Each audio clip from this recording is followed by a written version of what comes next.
नमस्कार,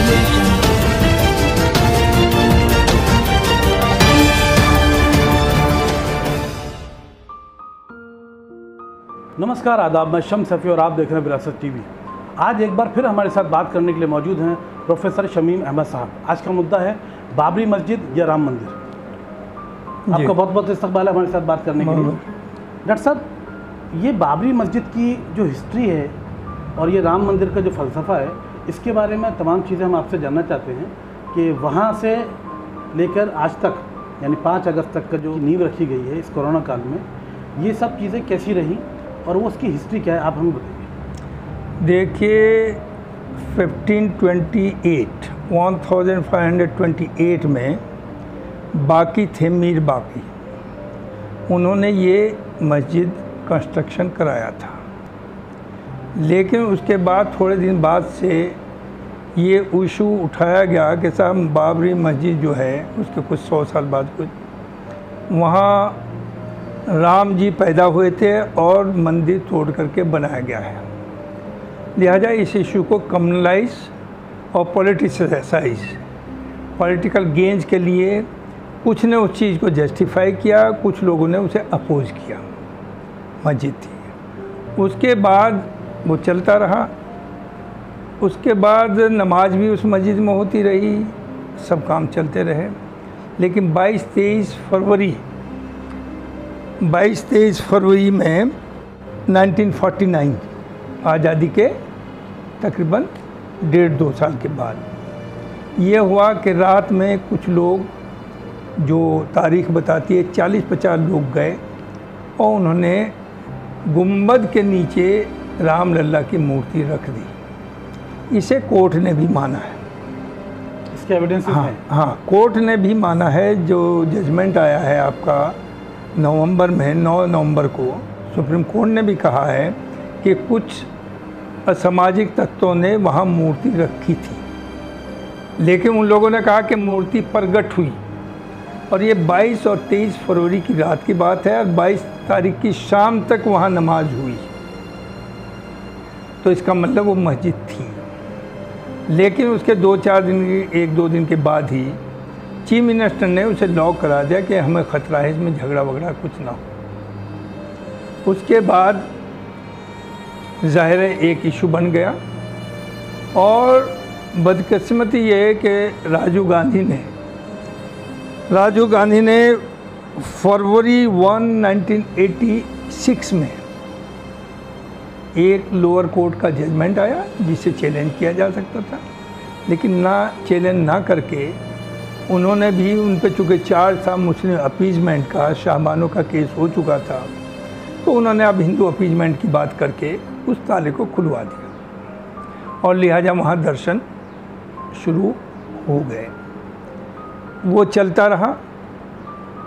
जो यहाँ कम्युनल फोर्सेस थी या ये कहिए जो राइटिस्ट थे या जो कहिए जो राम को मानने वाले थे, नो डाउट 80% लोग हिंदुस्तान में राम को मानते हैं और उनकी आस्था थी।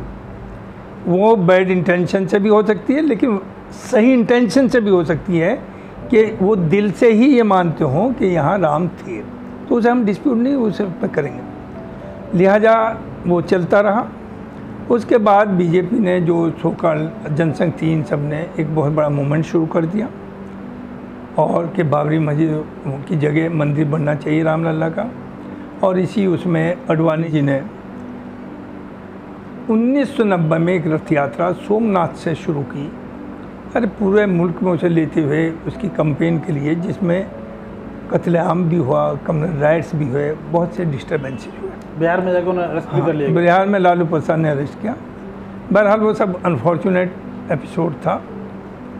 अब आइए, बीजेपी हुकूमत आई 14। देखिए, बीजेपी ने कोई चीज़ छुपाई नहीं, उनके एजेंडे में था। उन्हें इलेक्शन में भी कहा, लोगों से भी बताया कि 370 हमें ख़त्म करनी है। उन्होंने ये भी कहा हम बाबरी मस्जिद की जगह मंदिर बनाएंगे। कोई नई बात नहीं, उन्होंने कोई गलत यूँ नहीं किया कि उनका तो मैनिफेस्टो था और हर मैनिफेस्टो में उन्होंने कहा। लिहाजा उन्होंने कोर्ट से 14 में आए, उन्होंने काम उस डायरेक्शन में शुरू किया और जैसे ही ये सेकेंड इनिंग मिली मोदी जी को, उन्होंने सुप्रीम कोर्ट से रिक्वेस्ट की कि भाई इसे एक्सपेडाइट करिए, देरी मत करिए। लिहाजा गगोई साहब जो चीफ जस्टिस थे उन्होंने डे टू डे बेसिस पे इसकी वो। हम जहाँ तक मुसलमानों का मामला, मैं पर्सनली कैसा हूँ कि ये सोचते थे कि 92 में जब डिमोलिशन हुआ मस्जिद का, उस वक्त भी दुनिया भर के डिस्टर्बेंस इंडिया में हुए, 1990 में भी हुए। तो हमें ये ख़तरा था, जो सही था मैं समझता हूँ, कि अगर खुदा ना खास्ता सारे प्रूफ हैं नो डाउट इस चीज़ के कि वो ज़मीन वक्फ की है, वक्फ बोर्ड की है, वो मस्जिद, वहाँ मंदिर नहीं तोड़ा था, मस्जिद थी। लेकिन फिर सवाल आता है आस्था। उस आस्था में कुछ लोग तो पढ़े लिखे चालाकी कर सकते हैं, लेकिन कुछ लोग ब्लाइंड सपोर्टर होते हैं, वो मुसलमानों में भी होते हैं कि साहब यहाँ ये दरगाह थी, पता कुछ नहीं किसी को, लेकिन वहाँ माथा टेक रहे हैं। तो उसी तरह से ये मामला चल रहा था। तो हमें ये था कि अगर ये हमारे फेवर में आ भी गया तो आसानी से जो मेजॉरिटी कम्युनिटी है और रूलिंग पार्टी है उसे हजम नहीं करेगी, और उससे एक बहुत बड़े डिस्टर्बेंस होने का ख़तरा था। लेकिन सिर्फ मुसलमान ये सोचता था, जो उसने कहा भी कि जो सुप्रीम कोर्ट कहेगा हम उसे एक्सेप्ट करेंगे। एक वे आउट था इज्जत बचाने का, और उनके लिए भी एक तरीका अच्छा था कि भाई हमने बाय फोर्स नहीं ली, कोर्ट के जजमेंट से ली। कोर्ट में देखिए बदकिस्मती यह है कि कोर्ट शुरू से उसने ये माना मुसलमानों की बात कि वहाँ मंदिर तोड़ के मस्जिद नहीं बनाई गई। कोर्ट ने ये भी माना कि मूर्ति जो थी वो गलत तरीके से, इल्लीगल तरीके से वहाँ रखी गई मस्जिद के अंदर। कोर्ट ने ये भी माना कि उस मस्जिद को गैर कानूनी तरीके से तोड़ा गया। तो जब ये सारी चीज़ें मान ली, या तो इसे ना मानता, तरकीब से कुछ और कहते, बावजूद फैसला होने की, उसके बावजूद उन्होंने ये उसे दे दी। और मैं जो समझता हूँ, उन्होंने ये तकलीफ तो है कि भाई सारी चीज़ें हमारे फेवर में दे दी उन्हें, लेकिन उन्होंने भी यही सोच के दी कि अगर नहीं दी उन्हें तो एक मुल्क के हालात बिगड़ जाएंगे। तो इसको आप कॉम्प्रोमाइज़ कहिए। हाँ, सही फैसला नहीं है। हाँ, कि और हिंदुस्तान को संभालने के लिए ये किया गया। सुप्रीम कोर्ट में कानून का सहारा भी है कि उसके तहत वो ये इस तरह के जजमेंट दे सकते हैं। लेकिन देखिए उससे पहले ड्रामा हुआ, पूरे मुल्क में एक तरह से इमरजेंसी 3-4 दिन पहले लगा दी, वो आएगा जजमेंट कहीं ना हो, यानी लोगों को ये बताते रहे कि शायद हो सकता है हमारे खिलाफ जाए हुकूमत, जबकि सब मामला ठीक ही ठाक था, उन्हें अंदाज़ा था। और वी आर हैप्पी कि जब जजमेंट आया, किसी आदमी ने कोई law and order situation create किसी कम्युनिटी ने नहीं की, बहुत शांतिपूर्वक उन्होंने सेलिब्रेशन नहीं किया जो सड़कों पे किया करते थे, बाउंडर होते थे। मुसलमानों ने प्रोटेस्ट नहीं किया, और मुसलमानों ने वही रखा अपना कि भाई चूँकि हमने वायदा किया था कि जो कोर्ट कहेगा हम मान लेंगे। तो देखिए मैं जो समझता हूँ उसमें आपकी इज्जत भी रह गई कि आपने दबाव में नहीं दी, कोर्ट का जजमेंट है वो उनके पास चली गई। अब आइए डबल स्टैंडर्ड जो होता है, इसमें सबसे बड़ा इस एपिसोड में जो नुकसान हुआ है वो हुआ है कांग्रेस का। कांग्रेस अपने को पूरी दुनिया में ये दिखाती रही कि हम सेकुलर हैं, डेमोक्रेटिक हैं, ये हैं, सब हैं। आज वही कांग्रेसी दे आर फीलिंग प्राउड, और वो ये कहते हैं कि बीजेपी ने कहाँ बनाई, सारा काम तो हमने किया, मस्जिद हमने तोड़वाई, हमारे लोग उस वक्त तो हमारी हुकूमत थी, मूर्ति हमने रखवाई 49 में, उस वक्त हमारी हुकूमत थी, तो सारा ग्राउंड वर्क तो मंदिर बनाने का हमने किया है। तो भाई बीजेपी को मिल गया। तो भाई ये बात आपने 6 महीना पहले या पिछले 70 साल में क्यों नहीं कही? तो आपने इतना बड़ा धोखा और फ्रॉड किया इस कौम के साथ, मुसलमान के, उनकी सपोर्ट और उनका वोट लेने के लिए। एक तरफ तो ये करते ही थे कि या तो हमें वोट दो वरना बीजेपी आ जाएगी। बीजेपी तो अब आ गई, स्टेट में भी सेंटर में भी, और हम जैसे भी सर्वाइव कर रहे हैं हम कर रहे हैं। और रही दूसरी चीज़, मुसलमान का बीजेपी से कोई चीज़ उम्मीद करना, जब आप बीजेपी को वोट देते ही नहीं तो उम्मीद भी मत रखिए। तो उनसे उम्मीद क्यों करते हैं भाई? वो उन्हें देंगे, अपने वोटर को सब करता है आदमी, बिल्कुल वो अपने वोटर के लिए। और मैं मोदी जी को इसके लिए मुबारकबाद देता हूँ जो काम ये 70 साल में नहीं कर रहे, जबकि इनकी नीयत थी कांग्रेस वालों की, उन्होंने अपना 6 साल के अंदर जो वायदा किया पब्लिक को बताया पूरा कर कि मंदिर बनाएंगे 370, उन्होंने करके दिखाया। मुल्क को स्ट्रॉन्ग लीडरशिप की ज़रूरत है। वो चीज़ अलग है कि वो स्ट्रॉन्ग लीडरशिप सबको साथ लेके चले, ऐसा तो नहीं हो रहा है, ये मैं मानता हूँ। लेकिन स्ट्रॉन्ग तो है और जो कहता करता है, और पब्लिक चाहती है कि हमारा लीडर स्ट्रॉन्ग हो, हम उसके पीछे खड़े हों, ना कि कमज़ोर के पीछे खड़े हों या धोखाधड़ी वाले के पीछे खड़े हों। कांग्रेस बच करके वही गेम आज एडमिट कर लिया पब्लिकली। उन बड़े बड़े पिलर्स को जो कांग्रेस के हम सेकुलर का स्तंभ समझते थे, वो ये कह रहे हैं कि साहब ये तो सारा हमने दिया है, बीजेपी का क्या कंट्रीब्यूशन। डॉक्टर साहब आपकी बात रोकूंगा। आपने कहा कि एक भारत को स्ट्रॉन्ग लीडर चाहिए, हाँ, उसकी शदीद ज़रूरत है, हाँ, और बीजेपी ने वो काम करके दिखाया। एक स्ट्रॉन्ग लीडरशिप के जो गुण प्रोवाइड किया में है, हाँ, नो डाउट कि उनके जो डिसीजन थे, वो जो कमिटमेंट थे वो पूरे किए जी। उन्होंने 370 पर भी काम किया, हाँ, राम मंदिर का कमिटमेंट था जी, उसकी बुनियाद रख दी गई, ये भी। लेकिन उसी स्ट्रॉन्ग लीडरशिप के ज़ेर तहत क्या इस हिंदुस्तान की कमज़ोरियों को दूर करना और यहाँ की बेरोज़गारी को दूर करना, इसको और तरक्की की तरफ ले जाना, ये भी तो उसका एक हिस्सा होना चाहिए। जी। आप क्या मानते हैं जो कमज़ोरी, जो परेशानी आज हिंदुस्तान के लोगों को बर्दाश्त करनी पड़ रही है, उसमें मोदी जी क्या कर सकते हैं? देखिए ऐसा है, ये तो हिंदुस्तान में क्या दुनिया में ये एक ड्रामा है, गरीब गरीब गरीब गरीब के लिए कुछ करना। गरीब के लिए किसी ने कुछ नहीं किया। छोटी सी एग्जाम्पल दूँ, ज़्यादातर मिनिस्टर्स एमपीज रूरल बैकग्राउंड से हैं, गांव से हैं, लेकिन जब दिल्ली पहुंचते वो सबको भूल जाते हैं। दुनिया में कोई इंडस्ट्री ऐसी नहीं जिसमें रॉ मटेरियल आपको फ्री में मिल जाए और आप प्रोडक्ट को बेचें। काश्तकार का गन्ना आता है, उसका पेमेंट 4-4 साल नहीं होता, और चीनी भर के साथ साथ बिक जाती है। कांग्रेस ने भी ये किया, समाजवादी ने भी ये किया, बीएसपी ने भी किया, ये भी दिया। और करते क्या है फिर कि बेल आउट करना, सब कुछ पेमेंट कराना। 5,000 करोड़ विदाउट इंटरेस्ट उन्हें दे दिया पैसा, उसमें से 2,000 करोड़ उन्होंने काश्तकार को बटा, 3 वो भी यूज कर लिया अपने काम में। तो गरीब ही रहेगा, ये सिर्फ नारा है, धोखे में मत आइए। गरीब को गरीब रहना है, अमीर को अमीर रहना, बल्कि अमीर और ज़्यादा अमीर होता जा रहा है।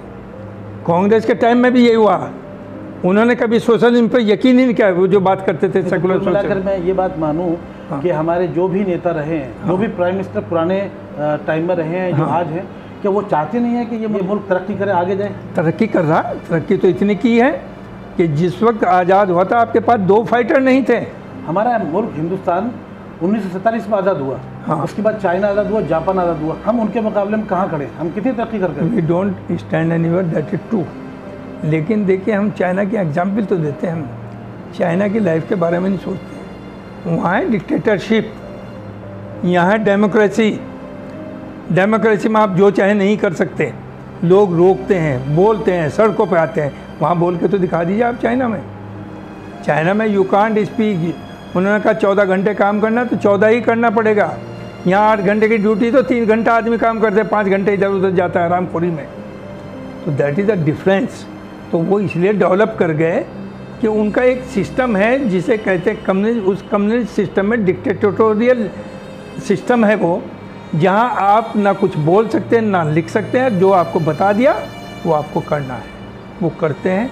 तो उससे मुल्क तो आगे बढ़ा, लेकिन आपकी पर्सनल लाइफ बड़ी ख़तरनाक है, बड़ी ख़तरे में है।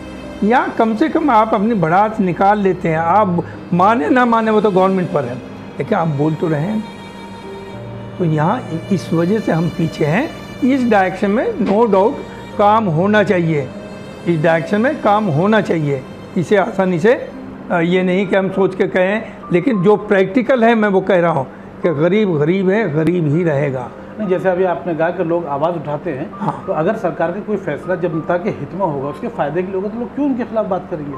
हाँ। अगर तरक्की हो जाए, अगर कहीं जॉब निकल रही है तो सरकार के लिए खुश होंगे लोग। नहीं, जॉब निकल रही है, कोई बिजनेस के तरीके निकाले जा रहे हैं कि दो बात और भी है जी, कि ये जो इस तरह के इशूज सोशल उठाए जाते हैं, ये एक तो इसीलिए होते हैं उससे आपका रास्ता भटकाना है कि आप असल मुद्दों पे आना है।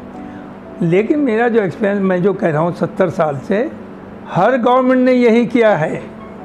ये कोई एक गवर्नमेंट नहीं है, पहली गवर्नमेंट, हर गवर्नमेंट ने यही किया है, यही हो रहा है, यही चल रहा है और यही चलता रहेगा। गरीब और गरीब होगा, अमीर और अमीर होगा, ये बदकिस्मती है। जी। अभी कुछ मुसलमान ये कह रहे हैं, ऑर्गेनाइजेशन, कि हम तो साहब मंदिर बने या कुछ बने। देखिए, एक और आपने पूछा था, मंदिर तो बनेगा, कोई रोक नहीं सकता। ये धोखे में जो लोग समझ रहे हैं कि मंदिर बन गया तो बीजेपी को कोई मुद्दा नहीं रहेगा, उन पर बहुत मुद्दे हैं। एक मुद्दा नहीं, बहुत है। अभी यूनिफॉर्म सिविल कोड है, काशी है, बनारस है, जो चाहे कर सकते हैं। और सबसे बड़ा मुद्दा ये है कि उन्हें ये यकीन है कि मोदी जी जो चाहते हैं वो कर सकते हैं। दूसरा उनके मुकाबले पे है कौन? राहुल गांधी हैं। ठीक है, सब कह रहे हैं बहुत बोल रहा है, बहुत बोलने से फ़ायदा क्या हो रहा है? ना तो कोई साथ आ रहा, ना उनका वोट बढ़ रहा है। आप बोलते रहिए। तो लोगों को चाहिए तो मंदिर बनेगा, ना बनने का सवाल ही नहीं। और वो जो मुसलमान कुछ ऑर्गेनाइजेशन कह रही है कि हम तो उसे मस्जिद मानते हैं, मस्जिद मानते रहेंगे, मस्जिद की ज़मीन कभी किसी को दी नहीं जा सकती, ये सब बातें कर रहे हैं। मैं इस बारे में एक बात कहना चाहूँगा कि इन मिडिल ईस्ट में मुस्लिम कंट्रीज जो हैं, वहाँ भी कभी कभी कुछ मस्जिदें ऐसी जगह आ गई कि उन्हें डिसलोकेट करना पड़ा, दूसरी जगह बना दी और वहाँ से उसे हटाया गया है। तो ऐसा बिल्कुल नहीं कि साहब अगर मस्जिद बन गई तो नहीं, हटा के आप दूसरी जगह बना सकते हैं अंडर सर्टेन सर्कमस्टांसेस। और ये अरब्स में हुआ है, कोई नई बात नहीं। तो इस तरह के नारे देना, ये एक और टेंशन क्रिएट करना कि साहब अच्छा कुछ का ये कि साहब अर्दगान ने क्या किया, वहाँ वो इशू अलग था।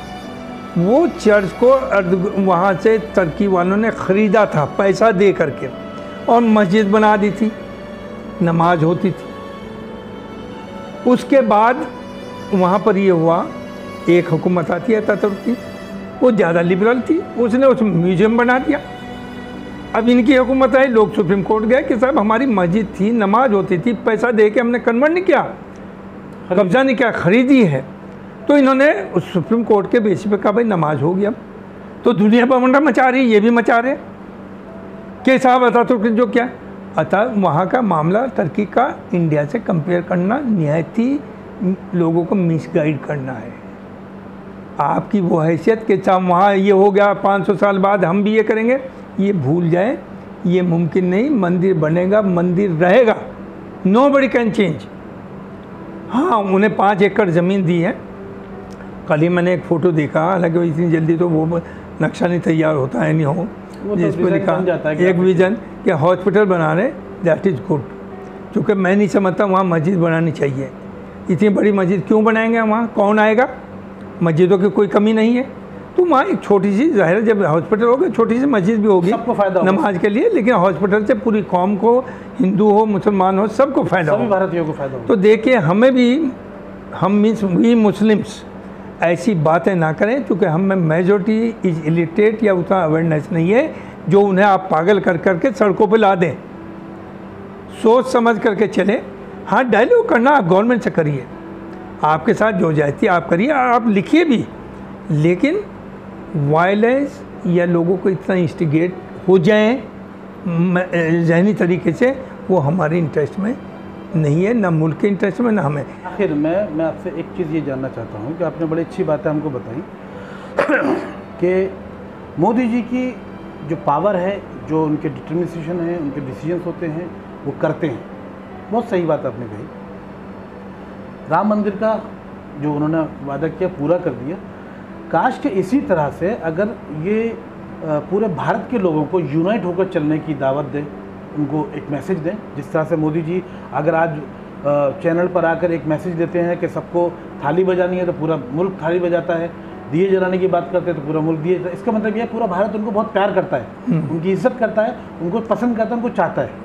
तो अगर वो पूरे भारत को जोड़ने के लिए भी एक मैसेज दे दें तो मुझे नहीं लगता कि उसके ख़िलाफ़ कोई जाएगा। दूसरी चीज़, जब इस तरह की बात उन्होंने की कि साहब उन्होंने बड़े बड़े फैसले कर लिए, 370 को हटा दिया, मंदिर की बात की, उसको नींव रख दी, तो क्या यहाँ पर एजुकेशनल इंस्टीट्यूट को बनाने की बात जो होनी चाहिए उस पर अभी तो कोई काम नहीं हो रहा है। एजुकेशन स्टैंडर्ड में काफ़ी चेंजेस आ रहे हैं। अभी एनसीईआरटी के सिलेबस के अंदर रामायण का कुछ कोर्स इंसर्ट किया जा रहा है, जबकि दूसरे किसी मज़हब को उसमें नहीं पढ़ाने की बात की जा रही है। तो इस पर आप क्या कहना चाहेंगे? या फिर दूसरी और चीज़ें हैं जो और बिज़नेस को डेवलप करने के लिए इस कौम को सरकार को काम करना चाहिए? ये तमाम चीज़ों पर भी अगर मोदी जी काम करें तो पूरा भारत तरक्की भी करेगा और आगे भी जाएगा। देखिए, सब पॉलिटिकल पार्टी देख चुकी हैं जी कि डेवलपमेंट पे कोई वोट नहीं मिल रहा।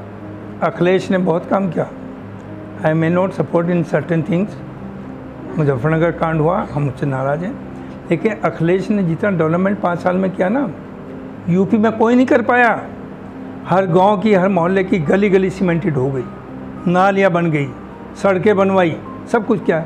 असर क्या हुआ उसका?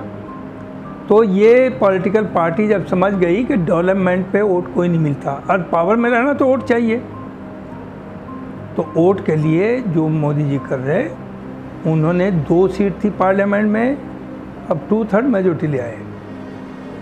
उसी टैक्टिक से आया ना, तो वो आपकी मेरी राय पे क्यों चलेंगे? वो कमकल हैं क्या? वो दूसरी चीज़, आरएसएस बीजेपी अलग नहीं है। बीजेपी उनका पॉलिटिकल विंग है आरएसएस का। और देखिए, जो मैं पहले भी कहा, बीजेपी एक आइडियोलॉजिकल पार्टी है या मार्क्सिस्ट आइडियोलॉजी है हिंदुस्तान में, और कोई पार्टी भी आइडियोलॉजिकल नहीं है। For example Congress, from 1947 onwards, उससे पहले भी कांग्रेस में 70% लोग आरएसएस आइडियोलॉजी के लोग रहे इसमें, और जैसे ही मौका मिला वो निकले बीजेपी आरएसएस यानी उसमें चले गए। मार्क्सिस्ट को नहीं आप पाएंगे, आरएसएस का आदमी को कभी नहीं पाएंगे कि वो कांग्रेस में चला गया। वो नाराज़ होकर घर पर बैठ जाएगा, लेकिन कांग्रेस या समाजवादी ज्वाइन नहीं करेगा। आपके कांग्रेस का रात को सोया वो एज ए कांग्रेसी, सेकुलर, डेमोक्रेटिक, और सुबह जाएगा तो वो बीजेपी में। तो आपके यहाँ आइडियोलॉजी है ही नहीं है। और चूँकि आपने धोखा किया कौम के साथ, कांग्रेस ने मुसलमान के साथ तो ख़ास तौर से किया, सबके साथ धोखा किया। आप, मैं बता दूं बहुत ईमानदारी के साथ, जो लोग नहीं लिखते हैं, नेहरू फैमिली के अंदर रिलीजन का कंसेप्ट था ही नहीं।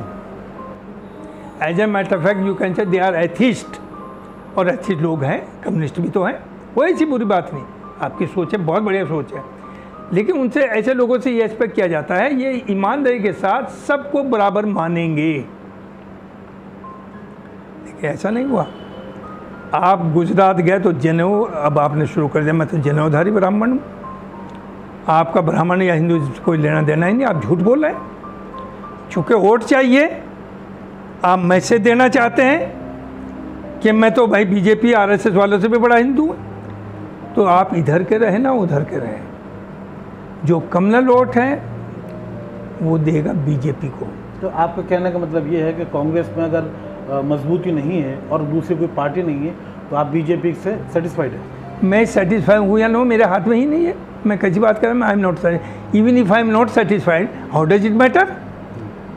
मेरे होने से क्या होता है इंडिविजुअल के? इंडिविजुअल तो मैं कह रहा हूँ हिंदुस्तान में कम से कम 10, 20, 50 लाख होंगे जो सेटिस्फाइड नहीं है। बात ये चल रही है, लेकिन 1 मिनट, इट डजंट मैटर। ये तो वोट की राजनीति है। They are in power, they will remain in power. आप ये बता दीजिए, 17 में, अभी 22 में इलेक्शन होना है यूपी में, किस पार्टी को आप कह देंगे कि वो ताकतवर है यूपी में? Congress ground work zero. Facebook से नहीं चलेगा, अखबार में स्टेटमेंट नहीं चलेगा कि कांग्रेस बहुत अच्छी बात करी। आपको वर्कर चाहिए, और वर्कर उसके साथ है जहाँ उसे पैसा मिले, फ़ायदा हो। आप पे तो देने को है नहीं। मायावती का आप देख ही रहे हैं, उसने तो बिल्कुल, शी इज़ 100% एक्सपोज। वो पहले भी चुके, she is the most corrupt politician of India. तो वो तो जो भी रूलिंग पार्टी दिल्ली में बैठेगी उसके साथ रहेगी, वो अफोर्ड नहीं कर सकती। अखिलेश जरूर ही मच बेटर देन अदर्स। बाप भी बहुत अच्छे थे, ऐसी बात नहीं है, लेकिन बाद में लोग उनसे नाराज़ हो गए, उन्होंने भी ज़रा थोड़ी चाल खेल दी। But Akhilesh is even better than father. उसका विज़न भी है कि होगा क्या, मायावती अलग लड़ेगी, अखिलेश अलग लड़ेगा, कांग्रेस अलग होगी, बीजेपी अलग होगी। तो कैसे होगा भाई? तो what I feel Yogi will come again and Modi ji will also come again in 2024। What is the option? कौन है उनके सामने खड़ा हुआ? डॉक्टर साहब, जनता को किसी से फर्क नहीं पड़ता, कांग्रेस हो, बीजेपी हो और आपका समाजवादी हो, बीएसपी हो, कोई भी पार्टी का कोई भी लीडर आए, पब्लिक को किसी लीडर से कोई मोहब्बत नहीं है और कोई दुश्मन नहीं है। पब्लिक को मोहब्बत है तो उनके कामों से, कि अगर कोई भी नेता, चाहे वो सीएम हो या पीएम हो, अगर देश हित में और जनता के हित में काम करता है तो किसी के खिलाफ जाने की मतलब ही नहीं है। अगर मोदी जी और योगी जी सभी जनता को साथ लेकर चलें तो हमेशा के लिए बीजेपी सत्ता में रह सकती है। लेकिन जहाँ लोगों की शिकायतें हैं, चाहे वो एक कम्युनिटी की हो, चाहे लोगों की अलग हो, चाहे रोजगार की बात हो, चाहे मजहब की बात हो, अगर उन सबको समझते हुए चलें, सबको सेटिस्फाई करते हुए चलें, कोशिश कर सकते हैं। जब कम्युनल बात आती है तो उनको समझते हैं कि भाई किस तरह से एडजस्ट करा जाए, दोनों को किस तरह सेटिस्फाई किया जाए, एक दूसरे को दबाया ना जाए। तो अगर उस तरह से देश की तरक्की की तरफ ले जाना चाहेंगे तो मैं समझता हूँ सारी जनता भारतीय जनता पार्टी को देने को तैयार हो सकती है। देखिए, उन्हें आपके वोट की जरूरत नहीं ना, सबकी वोट की जरूरत है। आप धोखे में क्यों हैं? नहीं, क्यों जरूरत नहीं है? क्यों? बिल्कुल नहीं है। क्यों डिवीजन कर रहे हैं? नहीं कर रहे हैं, उन्हें फायदा उसमें। नहीं तो फिर 2 सीट से 2/3 पे आ गए। बात वो नहीं है सर, बात ये है कि आप भारत की जनता को बांटना क्यों चाहते हैं? आप सबको भारत भाई हमारा फायदा वो इसलिए करते हैं, उनका फायदा है। फायदा है सर, इसको देश से प्यार नहीं है किसी को नहीं। ये सर, इससे बड़ा झूठ दुनिया में कोई नहीं। फिर कौन, हु विल डिसाइड कि देश का फायदा किस में है? ये बताएं, कौन डिसाइड करेगा? उन्होंने क्या कहा, जो 2-2 हज़ार किलोमीटर से मजदूर पैदल हुए, तो ये कहा गया ये तपस्या है। तो ये तो इंटरप्रिटेशन है। हम आप रो रहे थे कि इतनी दूर बेचारे धूप में नंगे पैर भूखे चल के आए, कितनी मुसीबत में आया। गवर्नमेंट ने खुद नहीं कहा, गवर्नमेंट ने तो कह दिया ये तो तपस्या है। मोदी जी ने कहा तपस्या है ये मुल्क के लिए। तो भाई हु विल डिसाइड कि मुल्क के इंटरेस्ट में क्या है क्या नहीं है? मोदी जी वो तो वही करेगा जो पावर में है। मोदी जी तो जादूगर है, वो किसी भी चीज़ को इतनी खूबसूरती से पेश करते हैं कि लोग उनकी बातों से नहीं। देखिए, main cheese, India is religiously based community. ये मुल्क रिलीजन बेस्ड है और जो ये कहता है कि नहीं है, उससे बड़ा मतलब झूठ कोई हो नहीं सकता। आस्था वाला देश है। लोग, आस्था वालों का ये होता है कि अपने गए मंदिर में पूरे गहने सब डाल दिए। आपके यहाँ भी दरगाह में गए तो औरतें अपने कड़े बड़े सब डाल देती हैं। ये पता नहीं वो हरामखोर जो वहाँ बैठा मौलवी वो क्या करेगा उस पैसे का, किस तरह से उसे बुरी तरह से उड़ाएगा। कोई नहीं परवाह। आस्था ऐसी चीज़ होती है। वही चीज़ है, मोदी जी वो काम कर रहे हैं जो यहाँ मेजॉरिटी 80% लोगों की आस्था है। और उस आस्था के लिए वो हर सेक्रीफाइस, वो कह रहे हैं हम भूखे भी रहेंगे, हमें घर भी नहीं चाहिए, हमें दुकान भी नहीं चाहिए, मोदी जी आप हमारी आस्था पूरी करते रहिए। बात ख़त्म। मुल्क चल रहा है, बढ़िया चल रहा है और बढ़िया ऐसे ही चलेगा। बहुत बहुत शुक्रिया आपका बात करने के लिए हमसे। बहुत मज़ेदार बात नहीं, फिर किसी मौके पर और बात करेंगे। डॉक्टर साहब के साथ बात की, सारी चीज़ें आपके सामने रहीं, बहुत मज़ेदार बातें हुई। आप हमारे चैनल को लाइक कीजिए, सब्सक्राइब कीजिए, आपसे रिक्वेस्ट है। और हमारे कमेंट बॉक्स में अपना कमेंट दीजिए, बताइए कि हमारे प्रोग्राम को कैसे लगे हैं और आइंदा किस तरह के टॉपिक्स पर हम बात करें। आपकी तरफ से जो सजेशंस होंगे हम कोशिश करेंगे कि उसी तरह के एक्सपर्ट्स के साथ हम बात करें। Thank you so much.